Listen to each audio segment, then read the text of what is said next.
one would carry that notion of stagnation. On the face of it, one would think things are stagnant, things are not happening. But this has to be looked at in context. I mean, this is one thing His Excellency dismisses. You don't talk to him about pessimism. But I think this has got to be looked at in context. We really set up into the year with very ambitious plans, looking at growth, and of course everybody expected things were going well. The answer really would be a wait and see, maybe over the next period, April and June. But talking to my members, I think a number of them have serviced their old clients. As I said, these are new beginnings, definitely. We took on IT, and a number of my members were prepared. It's like this was rehearsed. So we've continued to give the service. Maybe the areas we would be looking at probably retardation would be like the new ventures, given the pace of banking activity, and of course, the other entry into the new areas. But as I would say, it's a wait and see.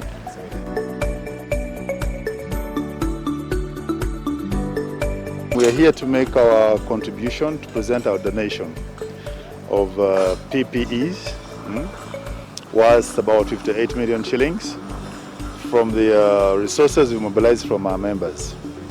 Of course, that goes to underline our statement that we support the government efforts. We do really appreciate the sacrifices made by the citizens by complying with the government directives and guidelines.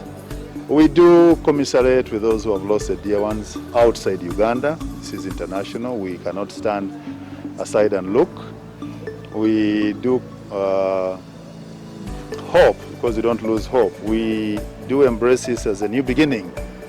If you have been following the sermon by the Archbishop, was to embrace this as a new beginning. I think many new things are happening, and we are here to make our statement that we are with the government, we are with the citizens in the times, and we shall continue in this collaboration.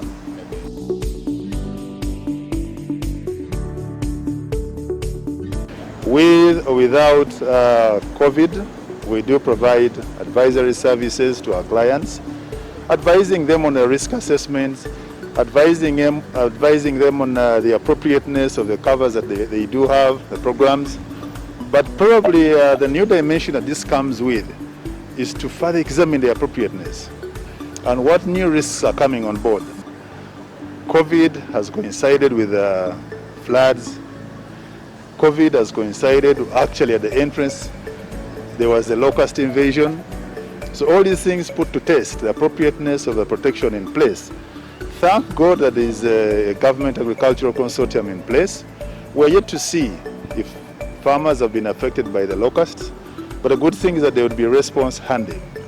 We are now looking at our members who are involved in properties in those areas that have been affected by floods, on the hillsides, those in low-lying areas.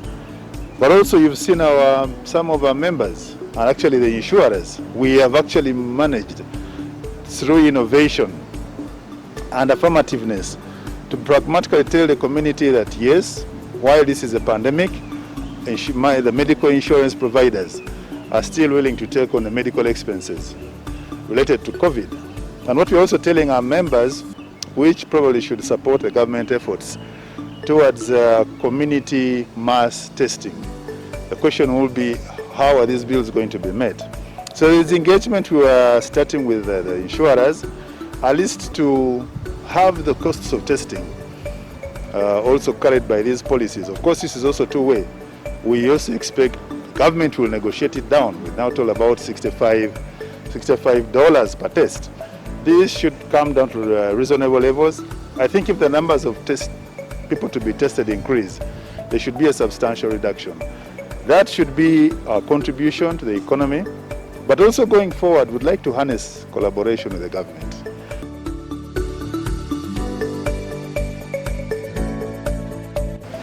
Well, to government, of course, indirectly, we contribute to the protection of private assets.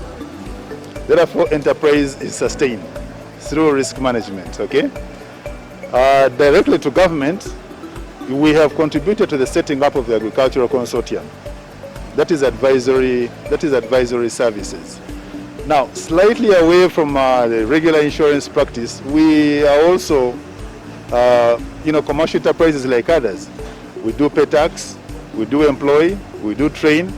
In fact, now we are tasking our minds to see how do we fit in this venture of increasing science training, because the move to increase scientists, has been emphasized, and everybody must get on board. So we are also working with our trainers to see what component of science can be put in insurance. Of course, there are elements of science, and the more we understand the regular science, the application to insurance, and also promote development of science, that would be a big contribution.